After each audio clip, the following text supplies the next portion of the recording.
Good afternoon. ঘড়িতে এখন বাজে মোটামুটি 5টা সাড়ে 5টা, আর এটা হচ্ছে সোমবারের দিনকার ব্লগ। তো সোমবারের দিন যেদিন মা চলে গেছিলো সেদিন, তো মা চলে যাওয়ার পরে ভাত টাত খাওয়া দাওয়া করে একটা লম্বা টানা ঘুম দিলাম, মানে ছেলে আমি বাবা মেয়ে সবাই মিলে আর কি 2 ঘন্টার একটা ঘুম দিয়ে এখন উঠে পড়েছি। তো এই পেঁপেটা আমার বর কিনে নিয়ে এসছে, খাবো খাবো করে খাওয়াই হয় না, 2 দিন ধরে ফ্রিজে পড়ে আছে। তো আজকে ভাবলাম কেটে খাই। তো মা থাকলে মানে মা থাকতে থাকতে কাটা হলো না। তো এই হাইব্রিড পেঁপেগুলো কেমন টেস্ট হবে আমি জানি না। দেশি পেঁপে আমি খেয়েছি, দেশি পেঁপে যখন আর কি বাড়ির গাছে যে পেঁপেগুলো হয় সেগুলো তো প্রচণ্ড পরিমাণে মানে মিষ্টি হয়। এই পেঁপেগুলো না খাওয়া হয়নি সত্যি কথা বলতে তেমনভাবে। তো দেখা যাক, আজকে যেহেতু এনেছে, একটা পেঁপের দামই 90 টাকা। আর এখানে হচ্ছে তোমার মানে অবাক যে জিনিসটাতে আমার লাগলো যে এত বড় পেঁপের মধ্যে একটাও বীজ নেই। তো এটা একটু অস্বাভাবিক ব্যাপার, কারণ দেশি পেঁপের মধ্যে তো প্রচুর বীজ থাকে, আর পাকা হয়ে গেলে সেগুলো পুরো কালো কালো হয়ে যায়। সেগুলো হাতে নিয়ে আমার আবার ডলতে ভীষণ ভালো লাগে। তো আমি একটু টেস্ট করে দেখলাম যে নিচের দিকে পেঁপেটা, মানে আমি যেমন কালারটা দেখে ভেবেছিলাম যে একদমই মনে হয় কাঁচা পেঁপের মতো মানে ফ্যাকসা হবে, তো সেরকম না, হালকা হালকা একটু মিষ্টি আছে। তো খুব একটা মানে খারাপ আমি বলবো না, আবার যে খুব ভালো সেটাও বলবো না। তো বরকে বলে দিলাম হ্যাঁ হ্যাঁ খুব ভালো। তো অর্ধেকটা পেঁপে কেটে এখন সবাই মিলে আর কি এটা খাবো। সবাই বলতে তিধা, আমি আর ওর বাবা, এই কজনই। বর যে কদিন আছে সে কদিন আমাকে একটা কথাই সবসময় বলে, তুমি একটু ভালো মন্দ খেয়ে একটু সুস্থ হও, কারণ আমি চলে গেলে বাজার হাট করা তোমার জন্য সব থেকে বেশি কষ্টকর হয়ে যাবে। কারণ বাজারে গিয়ে ফল আনা, কি সবজি বাজার করা, মাছ বাজার করা, এগুলো বাচ্চা নিয়ে তুমি একদমই করতে পারবে না। তো ওই জন্য আমি থাকতে থাকতে তুমি একটু ভালো মন্দ খাও। তো ভাবছো বন্ধুরা, আমি আজ সাইকেল কিনতে যাচ্ছি, আর তাড়াতাড়ি সাইকেলের ভিডিওটা তোমাদের কাছে আসবে, তোমরা অপেক্ষা করে বসে থাকো। আর আমি তোমাদের বলতে চাই যে আমার যে সাইকেলটা পছন্দ হবে সেই সাইকেলটা আমি আজকেই নিয়ে চলে আসবো, আর নেক্সট ভিডিওটা হচ্ছে পরের দিন। সো তোমরা অপেক্ষায় থাকো, আর আমি এখন গেলাম সাইকেল আনতে। আজকে আমার মা গেছে 1:45-টার সময় বাড়ি থেকে বেরিয়েছে। 1:45 থেকে এখন ঘড়িতে মোটামুটি 6টা, মানে 7টা বাজে যাওয়া, ধরো 10-15 মিনিট বাকি আছে। এইটুকু টাইমের মধ্যে আমি মানে রিয়েলাইজ করতে পারলাম যে সত্যি কতটা কঠিন। মানে মা মাই হয়, মায়ের জায়গাটা কেউ কোনোদিন নিতে পারে না। এটা সত্যি কথা বলতে মানে প্রথম যখন বাচ্চা হয় মায়ের কাছে ছিলাম তো 5 মাস, বুঝতে পারিনি। তারপরে দ্বিতীয়বার যখন অপারেশন হয় তখনও মায়ের কাছে ছিলাম, বুঝতে পারিনি। তৃতীয়বার যখন অপারেশন হয় তখনও মায়ের কাছে ছিলাম, বুঝতে পারিনি। চতুর্থবার যখন অপারেশন হয় তখনও মা এসে 1 মাস ছিল, বুঝতে পারিনি। আজকে মা চলে যাওয়াতে বুঝতে পারছি। আর আমার এই পুচকুটা তখন থেকে কু কু কু করেই যাচ্ছে। দিদা তো গেল ওর পাপার সাথে সাইকেল কিনতে, ওর পাপা থাকলে তো ভীষণই নিতে পারে, তোর পাপা চলে গেলে জানি না কি করব। আর সত্যি কথা বলতে সবাই আমাকে কমেন্টে জিজ্ঞাসা করছে, দিদি এ এলো না কেন, ও এলো না কেন। সত্যি কথা বলছি, তোমরা আমাকে আর কেউ কিছু জিজ্ঞাসা করো না, এইগুলো নিয়ে আমার না আর বলতে ইচ্ছা করছে না, জানো তো। সত্যি কথা বলতে আমার মন থেকে না মানে ঘৃণা লাগছে বলতে এইসব নিয়ে। তো ওই জন্য কেউ আমাকে কোনো কোয়েশ্চেন করো না, আমি আর এইসব বিষয় নিয়ে কিছু বলতে চাই না। একটা মা যখন একটা ছেলেকে, সন্তানকে 10 মাস পেটে রাখতে পেরেছি, তাকে জন্ম দিতে পেরেছি, তাকে 1 মাসের করতে পেরেছি, এখন নিজে উঠে দাঁড়ানোর ক্ষমতাটা হয়েছে আমার জীবনে। ওই আমি বিপদে পড়লে আমার মা আমার সাথে আছে, এটুকুনি আমি গ্যারান্টি দিয়ে বলতে পারি। আর কি আছে না আছে সত্যি কথা বলতে পারি না। ওই কারোর সময়, দিন, নারী, নক্ষত্র, পঞ্জিকা এত কিছু দেখারও আমার সময় নেই। যাদের সময় আছে তারা দেখুক। তো আজকে তো সাইকেলটা আনা হবে না, আজকে দেখতে গেছে, সন্ধে হয়ে গেছে, তো অন্ধকারে আনা হবে না, ও বাবা সামনের দিন গিয়ে এনে দেবে। আর এই দেখো আমারটা মনে হয় ঘুমালো, হ্যাঁ একটু মানে খুব কাঁদছিল। বাচ্চারা তো কাঁদে কেন বোঝা যায় না, গ্যাস ট্যাস হয়। তো এখন একটু ওই ঘরে শুয়ে দেবো। এই ঘরের বিছানাটার অবস্থা দেখবে, দাঁড়াও দেখাচ্ছি। এই দেখো বিছানাটা দেখো, বাচ্চা কাচ্চা থাকলে বিছানার অবস্থা এরকমই হয়, কিছু করার নেই। এখন ওকে একটু শুইয়ে দেবো, দিয়ে আমি বিছানাটা সুন্দর করে গুছিয়ে নেব, গুছিয়ে।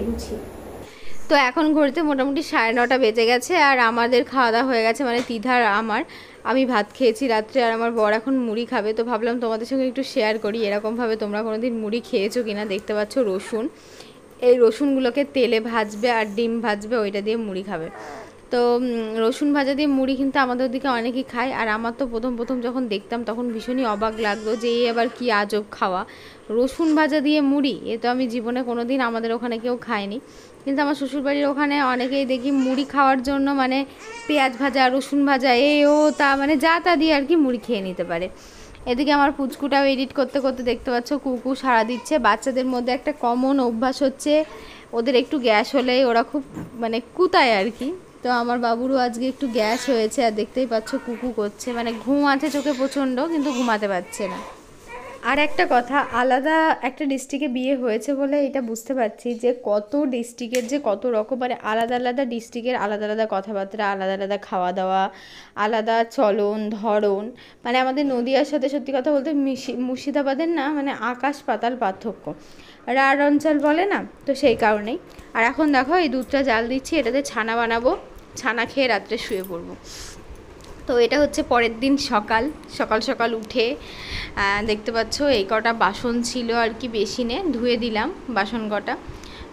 সকালবেলা মানে বেশি জল ঘাটলে নাকি মানে মা জল ঘাটলে বাচ্চার ঠান্ডা লাগে, জানি না কতটা মানে কথাটা কতটা যুক্তি সম্পূর্ণ।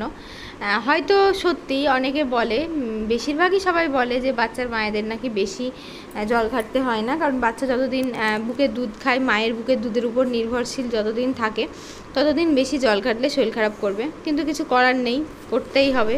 তো আজকে সত্যি কথা বলতে তোমাদের দাদাভাইও ভীষণ ব্যস্ত, ওরও অনেক রকম কাজ আছে, আর আমিও এদিকে ছেলে সামলানো, এদিকে মানে কী যে কী করবো সত্যি কথা বলতে বুঝে উঠতে পারছি না।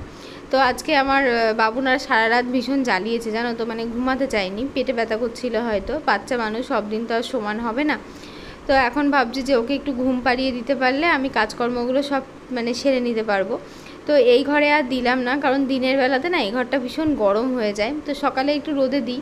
তো এখন এত রোদের তার যেহেতু গরমও আছে, তো ওই জন্য আগেকার মতো আর আধ ঘন্টা 1 ঘন্টা করে দিই না, ওই 10 মিনিট, খুব বেশি হলে 10 মিনিট থেকে 15 মিনিট, তার বেশি দিই না, তাতেই আমার ছেলের পাগুলো গরম হয়ে যায়। আর এখন এই ঘরে হালকা করে একটু ফ্যানটা দিয়ে শুয়ে দিলাম। ও যদি এখন যেহেতু রাত্রে ঘুমায়নি, আর এখন যেহেতু ঘুমাবে, তো অনেকটা টাইমই আশা করছি ঘুমাবে, আর ও একটু ঘুমালে আমি টুকটুক টুকটুক করে, কারণ এখন তো আর আগের মতো ওই হুটোপাটা করে কাজ করতে পারবো না বলো, তো একটু ধীরে সুস্থেই করতে হবে। আর নিজের দিকে তাকালে না নিজেকে চিনতেই পারি না, সকাল থেকে মানে উঠে জাস্ট মুখটা ধুয়ে ব্রাশটা করেছি, তাছাড়া কিন্তু আর দেখো মাথাটাও আশ্রয়নি, মানে কি যে অবস্থা, মা হলেই বোঝা যায়। তো আমার বর গেছিলো বাজারে, বাজার থেকে বাজার করে এনেছে, আর বাবু যেহেতু এখন ঘুমাচ্ছে আমি ভাবলাম একটু কুটে কেটে সব এগিয়ে রাখি। তো বাজার থেকে এনেছিল নালতে শাক, পুরো পাট শাকের মতো খেতে হয় এই শাকগুলো, আমার মেয়ে ভীষণ ভালোবাসে। এই টাইমে কিন্তু পাওয়া যায় না, এই শাকটা পাওয়া যায় হচ্ছে ঠিক অঘ্রাণ মাস থেকে পাওয়া যায়, অঘ্রাণ মাসের দিকেও পাওয়া যায় না, পৌষ মাঘ মাসের দিক থেকে পাওয়া যায়। আর এখন তো সব কিছু অ্যাডভান্স, ওই জন্য আগে আগেই পাওয়া গেছে। তো বাজার থেকে অল্প একটুখানি শাক নিয়ে এসছে 20 টাকা দিয়ে, আর আমারও কিন্তু খেতে ভীষণ ভালো লাগে এই শাকটা, মানে এই শাকটা এত ভালো লাগে বলে বোঝাতে পারবো না তোমাদেরকে।